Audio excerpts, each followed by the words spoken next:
नमस्कार बच्चों, मैं डॉक्टर रश्मि गोगर राजस्थान सरकार और वेदांता के CSR इनिशिएटिव ई कक्षा में आप सभी का स्वागत करती हूँ। इसके टेक्निकल पार्टनर है मिशन ज्ञान।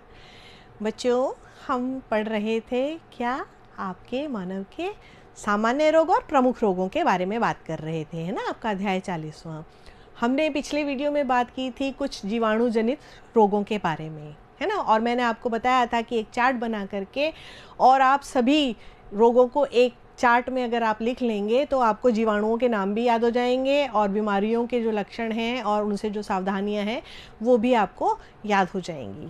तो आशा है आप सभी लोगों ने चार्ट बना लिया होगा अभी तक जीवाणु जनित बीमारियों का, ठीक है। और साथ में मैंने 2 प्रश्न दिए थे आपको असाइनमेंट के, तो चलिए एक बार उन पर नज़र डाल लेते हैं।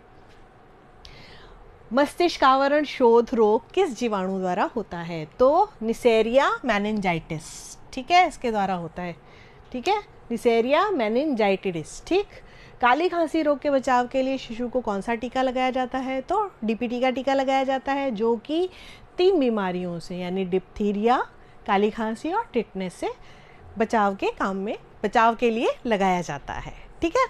तो ये बात आपको समझ आ गई कि डिप्थीरिया, काली खांसी और टिटनेस के बचाव के लिए DPT का टीका लगाया जाता है, ठीक।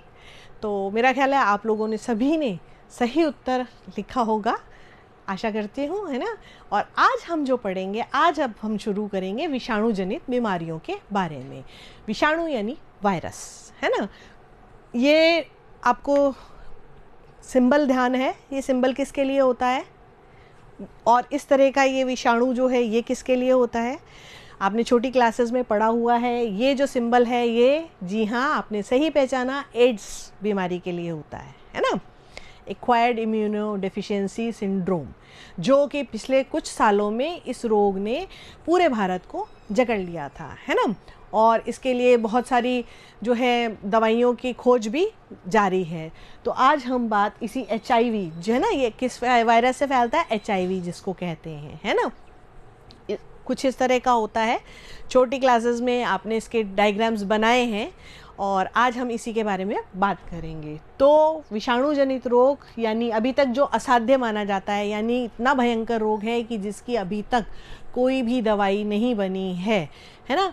और कैंसर से भी भयानक इसको कहा गया है ना, क्योंकि इसमें क्या है, मृत्यु निश्चित है। अब यहाँ पर इसका नाम देखिए आप, उपार्जित प्रतिरक्षा अक्षमता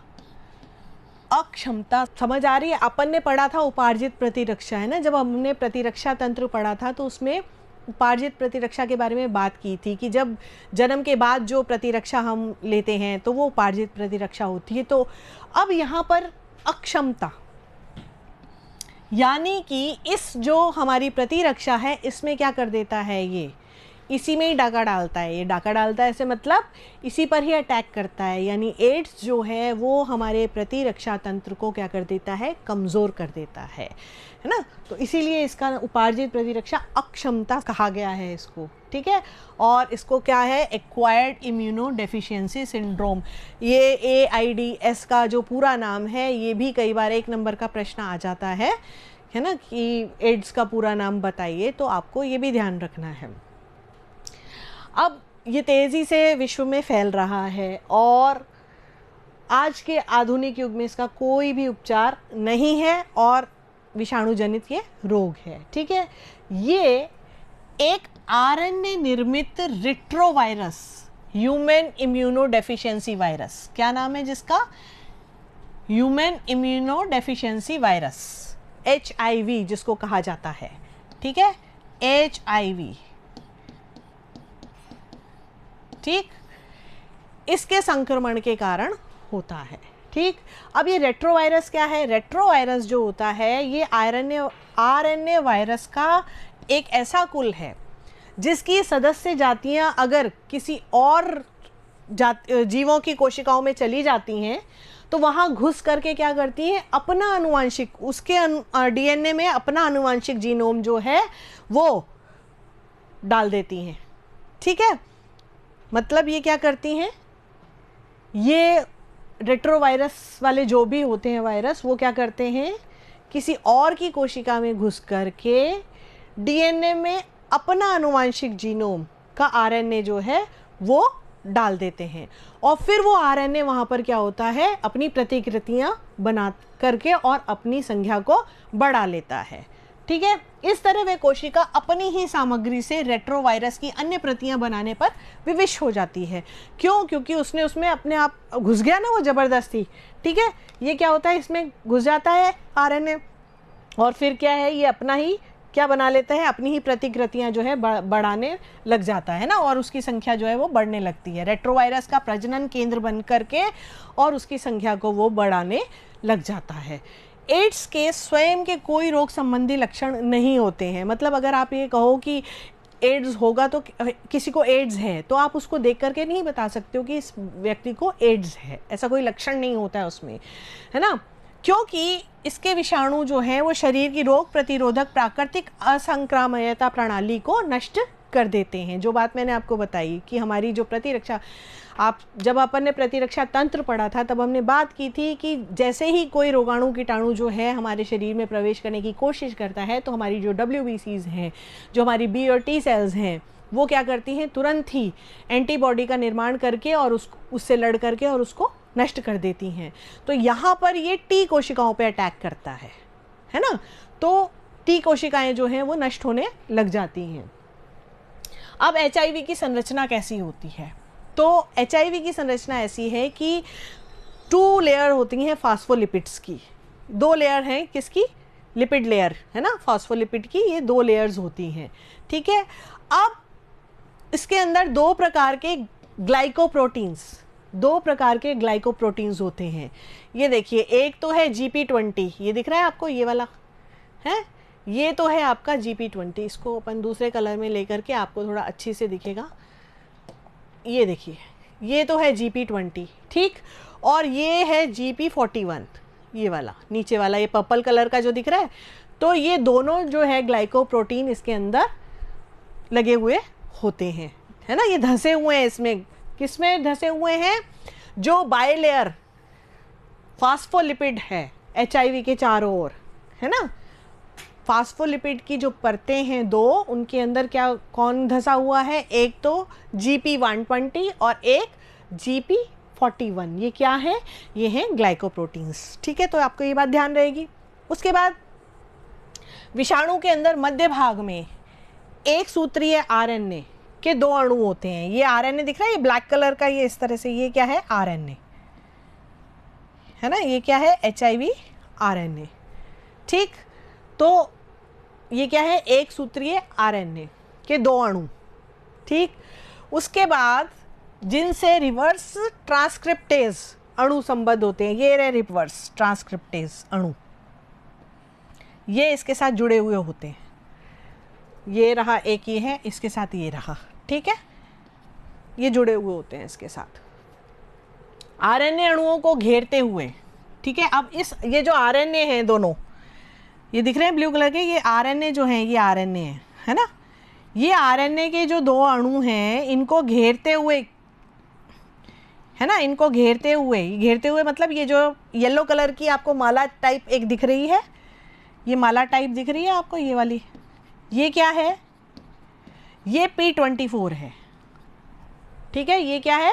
P24 है। ठीक है, 2 प्रोटीन आवरण होते हैं जिनमें आंतरिक आवरण तो होता है P24, ये प्रोटीन का आवरण है, और ये जो ग्रीन कलर का दूसरा दिख रहा है माला जैसी संरचना, ये होता है P17।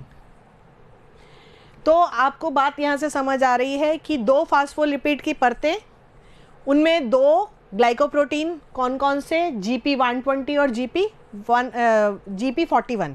ठीक है, GP120 और GP41, ये इसमें जो फास्फोलिपिड की जो परत है उसके अंदर धसे हुए होते हैं। फिर उसके बाद 2 RNA के स्ट्रैंड्स होते हैं सिंगल, ठीक, और उसके चारों तरफ 2 प्रोटीन के आवरण होते हैं, जिसमें से जो अंदर वाला आवरण है वो होता है P24 और जो बाहर वाला आवरण होता है वो होता है P17। ठीक है, बात यहाँ तक समझ आ गई।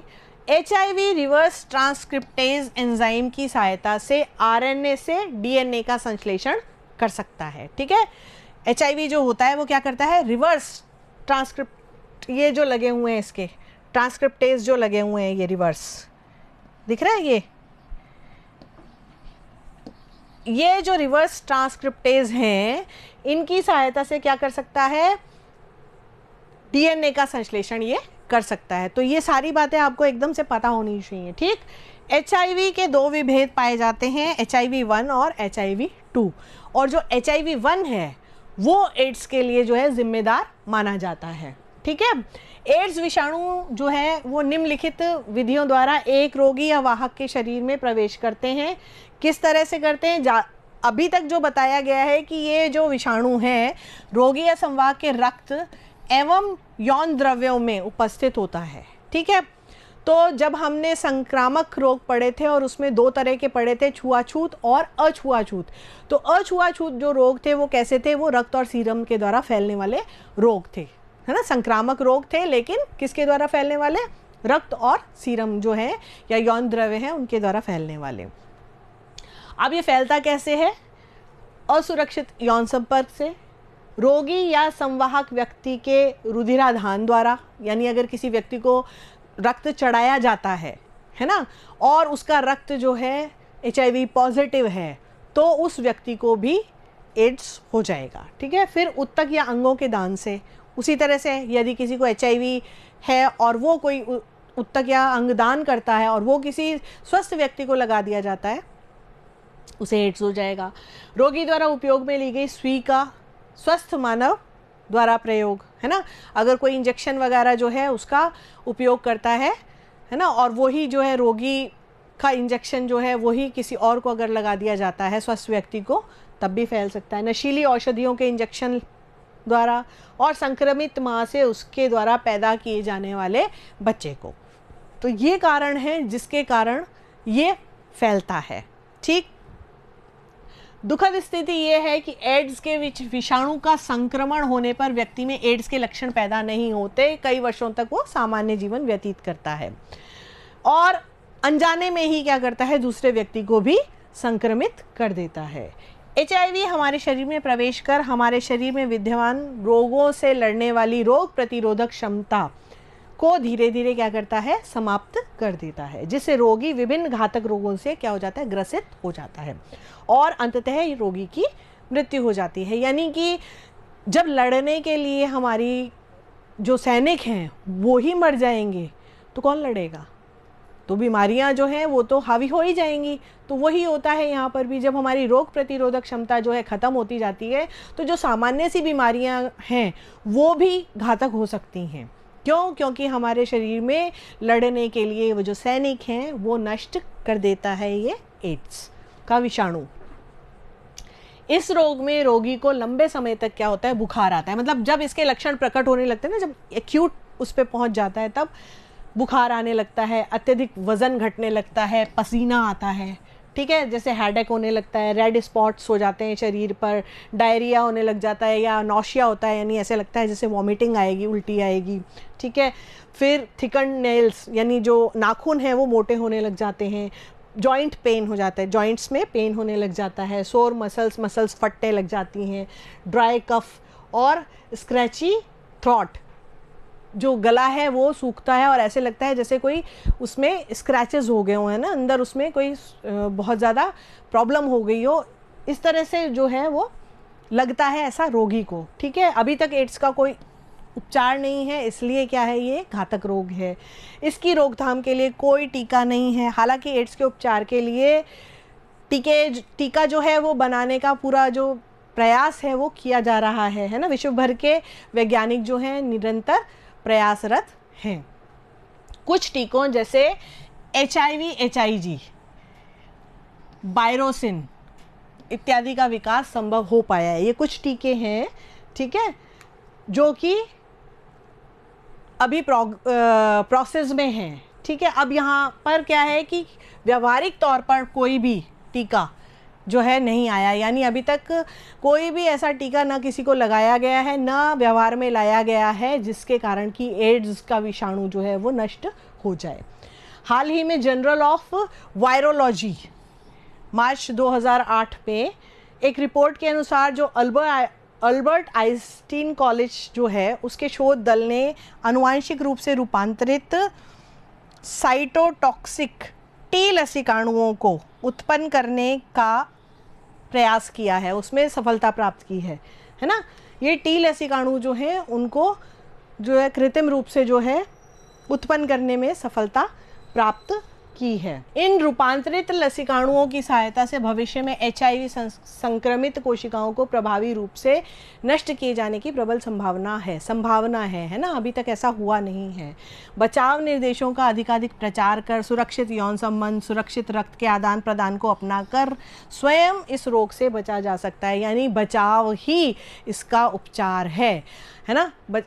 ये आपको मीडिया में हमेशा सुनाई देता होगा। जब पिछले वर्षों में जब भारतवर्ष में ये अधिक मात्रा में फैलने लगा था, तब आपने देखा होगा कि जितने भी मीडिया में हैं, समाचार पत्र हैं, टीवी है, इन सब में क्या है, आपको ये दिखाई देता था कि स्वयं सुरक्षित रहें, है ना। ये जो है यौन संबंध, सुरक्षित यौन संबंध रखें, सुरक्षित रक्त का आदान प्रदान हो, ठीक है। किसी का जैसे कोई नशा वगैरह करता है तो उसकी सुई जो है उसको उपयोग में ना लाया जाए, ठीक। अगर किसी को इंजेक्शन वगैरह लगाना है तो डिस्पोजेबल सुई जो है वो काम में ली जाए, है ना। तो और स्वयं भी बच करके रहें और दूसरे को भी बचाएं, ठीक है। अगर किसी को हो भी जाता है तो और उसको पता चल जाता है तो वो कोशिश करे कि वो दूसरे से उस तरह के संपर्क ना रखे जिससे कि ये फैल सकता है। तो स्वयं ही बचना होता है। अब इसके बचाव का एकमात्र तरीका है, जिन कारणों से ये फैलता है उनसे बचा जाए, है ना। सीधी सी बात है। तो जब भी इंजेक्शन लगवाने की आवश्यकता हो तो क्या हो, डिस्पोजेबल सुई, ठीक, डिस्पोजेबल सुई, या फिर साफ़ की हुई निर्जर्मीकृत। वैसे आजकल तो निर्जर्मीकृत तो कम ही मिलती हैं, आजकल तो डिस्पोजेबल ही काम में ली जाती है। फिर भी अगर कहीं पर ऐसी सुविधा नहीं है डिस्पोजेबल की, तो सुई को 20 मिनट तक, उस इंजेक्शन और सुई को 20 मिनट तक पानी में जो है अच्छी तरह से उबाला जाता है और उसको निर्जर्मीकृत किया जाता है। फिर अधिकृत रक्त बैंकों से ही एड्स के लिए सुरक्षित रुधिर आदान के लिए लें, है ना। तो जो अधिकृत ब्लड बैंक्स हैं वहीं से ही रुधिर जो है वो लेना चाहिए। अगर किसी को रुधिर की आवश्यकता है चढ़ाने की तो वहीं से ही, जो अधिकृत हैं वहीं से ही लेना चाहिए। इसी तरह से यौन संबंध सिर्फ एक ही विश्वसनीय साथी तक सीमित रहना चाहिए, ठीक है। दूसरे मनुष्य द्वारा उपयोगिता सुई से नशीली पदार्थों, जो भी नशीली जो दवाइयाँ वगैरह हैं, वैसे तो बहुत गलत बात है, ये होना ही नहीं चाहिए, लेना ही नहीं चाहिए नशीले पदार्थ।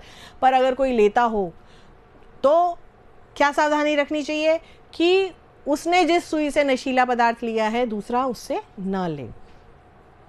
एड्स से पीड़ित महिलाएं जो हैं वो गर्भ धारण न करें, क्योंकि अगर वो गर्भ धारण करती हैं तो उनके बच्चे को निश्चित रूप से ही एड्स होगा, है ना। तो कोशिश यही करें कि वो गर्भ धारण न करें और नशीली दवाओं से तो बिल्कुल ही दूर रहना चाहिए।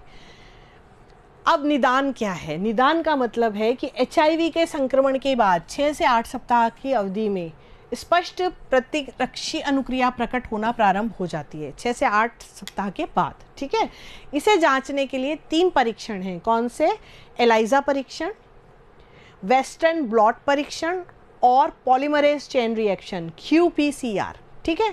ये 3 जो है परीक्षण किए जाते हैं ये जांचने के लिए कि वायरस जो है वो कौन सी कंडीशन में है या उसने किस तरह से अटैक किया है, क्या अटैक किया है, ठीक है। एलाइजा परीक्षण में एड्स किट का प्रयोग करते हैं जो कि HIV प्रतिजन से युक्त होती है, ठीक है। HIV एंटीजन्स होते हैं उसमें, तो ये किट यूज़ की जाती है। वेस्टर्न ब्लॉट परीक्षण में क्या किया जाता है? ये एक अधिक विश्वसनीय और सटीक परीक्षण है जो कि सस्ता और कम समय में होने वाला टेस्ट है। आपको इनके नाम याद रखने हैं, आपके कोर्स में इनके नाम हैं। पॉलीमरेज चेन रिएक्शन जिसको QPCR कहते हैं, इन परीक्षणों का उपयोग HIV की आनुवांशिक सामग्री का पता लगाने के लिए किया जाता है, जिसे RNA कहा जाता है ना। जो अभी अपन ने बात की थी कि RNA स्ट्रैंड्स होते हैं इसके अंदर। इन परीक्षणों का उपयोग दान किए गए रक्त की आपूर्ति की जांच करने। अब क्या है, किसी व्यक्ति ने अगर रक्तदान किया है तो पहले ये जांचा जाता है कि वो उस रक्त में कहीं HIV है या नहीं, है ना। तो HIV पॉजिटिव और नेगेटिव देखने के लिए ये परीक्षण करना ज़रूरी है, ठीक है। और एंटीबॉडी विकसित होने से पहले बहुत शुरुआती संक्रमणों का पता लगाने के लिए जो है ये किया जा सकता है। यह परीक्षण HIV के संपर्क में आने वाले कुछ दिनों या हफ्तों के बाद किया जा सकता है। तो इस तरह से आपने देखा कि किस तरह से जो है HIV का वायरस होता है, किस तरह से ये फैलता है, किस तरह से इससे सुरक्षित रहा जा सकता है। तो इस बात को आप ध्यान रखिए, औरों को भी बताइए, स्वयं भी सुरक्षित रहिए, है ना। इसके उपचार के लिए क्या किया जाता है? अभी तक कोई स्थायी और कारगर उपचार संभव नहीं है, केवल इसके कारकों से बचाव, है ना, बचाव ही क्या है, इलाज है इसका, ठीक है। कुछ औषधियाँ दी जाती हैं, लेकिन अभी तक कोई भी 100% जो है कारगर साबित जो है वो नहीं हुई है ना। तो बेसिकली प्रतिरोधक क्षमता जो है उसे ही बढ़ाना चाहिए और सुरक्षित रहना चाहिए, स्वयं भी सुरक्षित रहें, है ना। सुई, वही किसी की भी सुई का उपयोग नहीं करें, डिस्पोजेबल सुई लें, यौन संबंध जो है वो बहुत लोगों से नहीं रखें। फिर उसके साथ ही क्या करें, माता जो है जो गर्भ धारण नहीं करे अगर उसको एड्स है तो, ठीक है। ये तो जितने भी ये जो बचाव बताए थे यही क्या है, यही उपचार है इसका और कोई अभी तक संभावित जो है वो चल रहा है, लेकिन कुछ अभी टीका वगैरह मार्केट में नहीं आया है। इन साथ में क्या है, इन औषधियों में एजिडोथाइडिमीन, है ना, डाइडिऑक्सीडीडीन, DDC जिसको कहते हैं, D4T इत्यादि सभी न्यूक्लियोटाइड तुल्य रूप हैं जो कि विषाणु RNA से DNA का संश्लेषण को रोकती हैं। बेसिकली क्या करना, ये जो RNA से DNA का संश्लेषण रोकना ज़रूरी है। रिट्रोवायरस है जो मैंने आपको बताया था, है ना, तो ये अपनी प्रतिकृतियां जो है अपना जो अनुवांशिक पार्ट है उसमें डाल देता है और फिर वो DNA को मजबूर करता है कि वो इसकी प्रतिकृतियां ही बनाए। तो उसको रोकने के लिए कुछ दवाइयां जो है, इनके नाम जो है ये दे रखे हैं। कुछ अन्य औषधियां जो हैं वो प्रोटीएज निरोधी हैं, जैसे कि सेक्यूनेबिर या इनवायरेज, ये जो है इंडिनोविर, ये सब जो हैं ये कुछ औषधियां हैं, लेकिन इसकी प्रॉपर औषधि अभी तक नहीं आई है। तो बचाव ही उपचार है। एड्स के फैलने के संबंध में कई भ्रांतियां हैं। हाँ, ये चीज़ बहुत इम्पॉर्टेंट है कि कई बार क्या होता है, हम जानकारी के अभाव में कुछ ऐसी बातें कर देते हैं जिससे प्रॉब्लम हो सकती है ना। जैसे कि एड्स के लिए बहुत बड़ी जो भ्रांति है कि भाई ये छुआछूत का रोग है। अभी हमने क्या पढ़ा, हमने पढ़ा कि संक्रामक रोग 2 तरह के होते हैं, छुआछूत वाले और अछुआछूत वाले। तो ये अछुआछूत वाला रोग है जो कि सीरम से या रक्त से, या सीरम होता है उससे फैलता है, ना कि छूने से, हाथ मिलाने से, गले मिलने से ये नहीं फैलता है ना। तो कुछ भ्रांतियाँ हैं, तो उसके लिए आपको ध्यान रखना चाहिए। आपको पढ़ाया ही इसलिए जा रहा है कि अगर कोई इसके बारे में नहीं जानता है तो आप उसे समझा सकें, बता सकें कि ऐसे जो रोगी हैं, जो एड्स के रोगी हैं, उनको जो है उनसे दूर ना भाग करके उनको सहानुभूति की ज़रूरत है ना। उनसे सहानुभूति रखें और उनका ध्यान रखें। तो एक ही घर में साथ रहने से, साथ साथ खेलने से, पढ़ने कार्य करने से, साथ खाना खाने से, एक ही शौचालय का उपयोग करने से, खांसने, छींकने, गले मिलने से ये नहीं फैलता है, ठीक है।